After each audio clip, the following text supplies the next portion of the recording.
Hey guys, and welcome back to the world's greatest YouTube channel for all things relating to AI in construction. And in today's lesson, we're going to be talking about AI for quantity surveying and estimation. I did one of these videos in 2024 and got a lot of positive feedback about it, but now a lot of the information in that video is outdated because AI is constantly evolving, new things are coming out, and we need to keep ourselves up to date.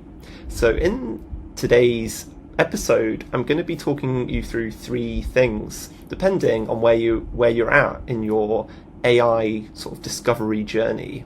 So we're going to start with some information for beginners, really, which is for how we can use free tools to actually help us with quantity surveying and estimation, particularly around quantity takeoffs. So we're going to be looking at some free tools which are very accessible for us to use. Then after that, we're going to be looking at something which is a bit more intermediate. So I'm going to be showing you how, using some basic Python scripts, I'm going to be showing you how you can actually build some tools yourself from scratch. But I'm also going to show you where the limitations are with when you start trying to build your own things and where the challenges are. And then finally, I'm going to show you some advanced stuff, which is custom trained AI, which is for quantity surveying and estimation, which can help with accurate quantity takeoffs. Keyword here is accurate, because some of the things that I'm going to be showing you in beginner and intermediate have some limitations with them. Without further ado, let's take a look at the first tool. So in beginner level, you might have guessed it, we're going to be using ChatGPT, and I'm going to be showing you a feature that as a beginner you might not be aware of. So what we have here is I've signed into ChatGPT. It's free to use for what I am going to be demonstrating today. And what we have in a folder here is we have, this can also be downloaded from the description in the YouTube video. So this file basically has the resources you need for these lessons I'm going to be giving you. And within that file, you'll see that you have basically two different PDFs. You have one called Bathroom Easy, and then another one which is called Floor Plan Hard. And so what we're going to do with ChatGPT is it's not just based on language like text. We can actually also add images into ChatGPT and ask questions about them. So what it actually does with images is it takes this, or even PDFs, it can break this into an image and then turn that image into binary data. And so OpenAI, when they were building this, they trained on millions and millions of different images on the internet and descriptions that go with those images. And so when you pass it an image, it actually turns into binary data, and then you can imagine it's almost turning it into, if you imagine binary data or a big long list of zeros and ones and different symbols and letters, it then reads that in and compares it to some of its training data. So it can actually understand some images, but it kind of turns it into language in a way. So that's actually the way it works. And what I'm going to do with this is I'm going to do some prompting. So I'm going to ask, how many different P02s are there?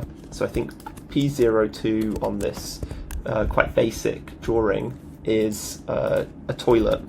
And what I want it to do is I want it to count how many P02 elements are there. Really simple to actually get started. And so this is why this is the, in this beginner level, is because it's also very easy to just start working with AI and trying to get it to help you with things. So I would always recommend, using tools like this to just test out AI for yourself and see what you really think about it. So I've prompted it here saying how many P02 elements are there. And I spot one. But actually, it's already made some form of mistake here by saying there are two elements labeled P02. But let me prompt it a bit differently. Let me say, how many P02 elements are there? Think hard. So this is another thing you can do with this GPT-5 is, in the past with OpenAI, you actually had to select a certain model for if you want it to think hard or engage this kind of reasoning part of the LLM. But now they've actually built that into GPT-5. So the way to get it to actually engage this like more advanced AI that they have in here is you can prompt it to basically say think hard. And so this is in the OpenAI documentation. Okay, so we've then ran through this reasoning process. and it took a little bit longer to actually run than you would expect, really, because this is a fairly simple drawing. And eventually, it's come back and it's kind of clarified that it made a mistake here, and it said, previously there are 2 elements, but now it said actually, there's only 1. So it arrived at the right answer in the end. I could say, how many P01 elements are there? And it's come back slightly quicker this time, and it said there are 2 elements labelled P01 on the floor plan. So we see here P01, we also see a P01 over here. So as you can see here, for basic drawings, basic images, we can get some results here from ChatGPT.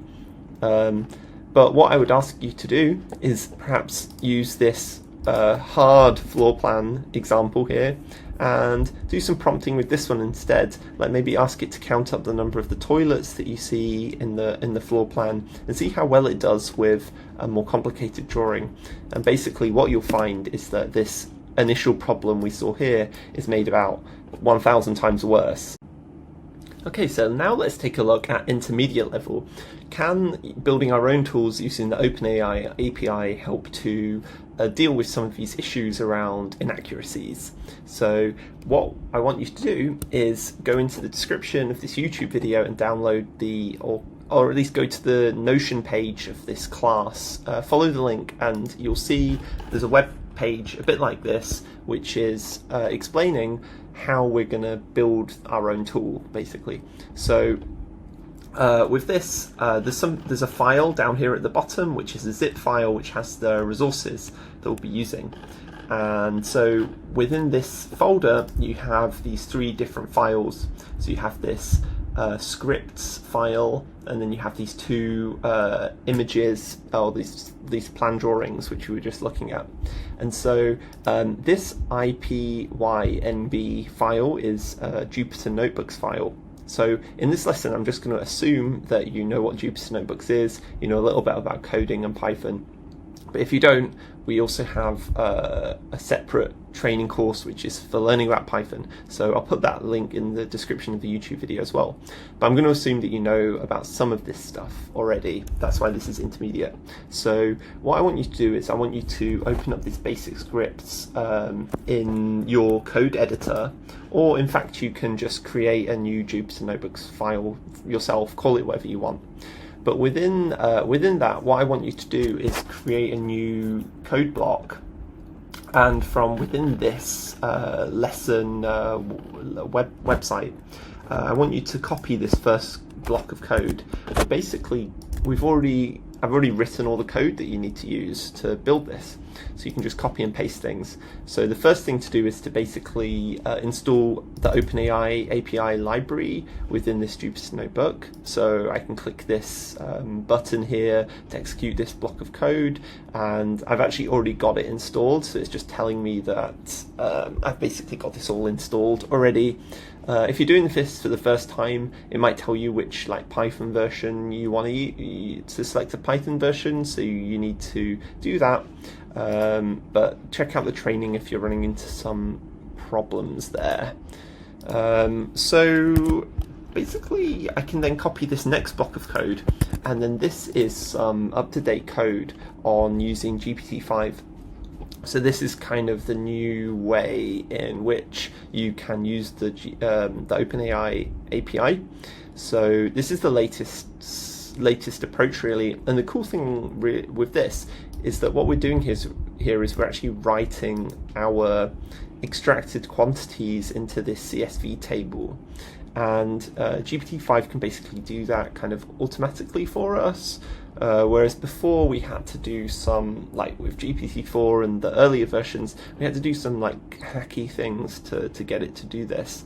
So it's quite impressive now that we can just basically we basically define our prompt here, which is being sent to OpenAI API. Or I'll talk you through each step. So basically, this is importing the OpenAI API library. This is setting our OpenAI API key, which you need to get an account with OpenAI and then you can get your secret key from them. I'm going to be using my own one here, which I'm going to delete at the end of this video. You need to be very careful with your secret keys, because if someone gets their hands on this, they can actually use your they can bill to your credit card or whatever card you have on the OpenAI website, because this is your secret key. So whenever we're using APIs that are paid, we use secret keys to kind of authenticate with them. And then, so this is basically the standard way of like bringing all the OpenAI library into your script or your code. And then what we're doing is we're turning, like I was saying in that basic section, we actually turn this image, which is a PNG file, so this easy bathroom one, into this base 64, which is like binary. So you don't send images into these GPT or LLM or VLM models directly. You turn it into binary and you send the binary across, so it's still like language in a way.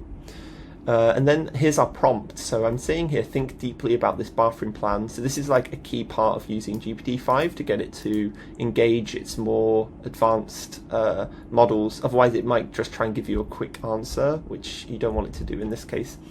And then, yeah, asking it to create this bill of quantities, putting it into a CSV table. So this is a really cool thing with GPT-5 that you can do. And so you're setting, this is the standard way to kind of set up your prompt to the OpenAI API. So I'm saying I want to use GPT-5, and then this is the structure of how we do it. So we're sending our prompt, and then we're sending this image as like an accompanying file. And then basically once we get our response, we're then getting our response back, putting it into this CSV text. I'm going to print it so you'll see it below, and then we're also going to write this into a CSV file. So really quite easy to do in a way. And so what I'm going to do is I'm going to hit execute here, and this is going to start processing away. So I'm going to come back to this once it's finished processing, because it could take a minute or two. Okay, so what we'll see here now is that it's finished running. It took 2 minutes in total to run, and then here's a sort of glimpse of our extracted data. So let's open this up and have a look. So I'm going to put this this on the right. So this is the actual image we fed across to OpenAI, and then this here on the left is going to be our extracted quantities. So let's have a look at how well it's done here. So we've got 2 of the P01, which I was checking before, and that's correct. For the P02, it's got 1, which is correct. And yeah, feel free to go through this yourself and have a look. The thing with this is that I've named it Bathroom Easy for a reason, because this is a relatively straightforward example. So I would actually expect, you know, GPT-5 to do a not bad job with this one. In reality, it should be able to read off a certain degree of the information. But what you could try doing is instead putting in this hard example and seeing what the results are like for that example. And what you'll find is that GPT-5 won't be able to handle that with any degree of accuracy. So what you can do with this as well is you could try changing the prompt slightly. You could try changing what type of file you're extracting it to, or what kind of, you know, you can do different things with this information. So feel free to modify this in any way yourself and sort of turn it into your own project. And so with that said, let's move on to advanced level and have a look at what we're going to be talking about there. Okay, last but not least, we're going to be looking at advanced level, which is going to be a purpose-built AI solution for quantity takeoffs from PDF CAD drawings. We're going to be looking at how it can overcome some of these challenges with accuracy and complexity limitations that we saw with the beginner and intermediate level. We're going to explain how this tool works. So let's take a look. In this quick demo, I'm going to be showing you how you can use natural language prompting to extract quantities from CAD drawing PDFs. So you'll see here on the left the prompt that I used in this example, which is measure and categorize the floor areas and wall lengths, count the doors, toilets and the sinks. And here we have our plan drawing PDF, which has been run through this process and is now annotated. On the left, you'll see the different quantities we've read off. So what Civils.ai does is it reads if it's a metric or an imperial drawing. It will then automatically scale this drawing by either reading off the scale as it's given in the title block, or it will read off using measurements from the drawing itself and calibrate the measurements accordingly. Then here on the left, we'll do a breakdown. So according to the labels which are given on the drawing, we read off the different types of quantities. So in this case, each of these different floor areas has a label, and we've read these off accordingly. We'll read off lengths, so the different types of walls in this case. If there aren't labels given or a legend, then it will just default to a kind of numbering system, which would say wall type 1, wall type 2, based on the kind of hatching pattern or the line type that's used for the walls. But if there is a legend given, it will also pair that back to the labels given. So we can also do counts, so we can count objects. In this case, we were asking it to count off these different items in the prompt. And then at the end of this, we can download this as an Excel file. So in this case, I've got a breakdown of the totals that we saw here on the left already, and we've also got a breakdown according to the different pages as well. So page 1 breakdown of the areas, page 1 breakdown of the lengths, etc. for each drawing sheet. So we quantify each one. In terms of how this is actually set up and run, it's quite straightforward. So on Civils.ai, you can create projects, and then within those projects there's this workflows button, so extract quantities from CAD. So I just click this button, I select or I upload which drawings I want to use. So in this case, I'm not going to upload more, but I'm going to select some that I've already got, and I basically just add these into this workflow. So you'll see them there on the left. And then I can type in here the scope. So this is the natural language prompt of what I want Civils.ai to read off. So measure the floor areas, or measure and group the floor areas, measure the wall lengths, and so on. I can write whatever I want in this prompt. And I basically click run up here to start the process.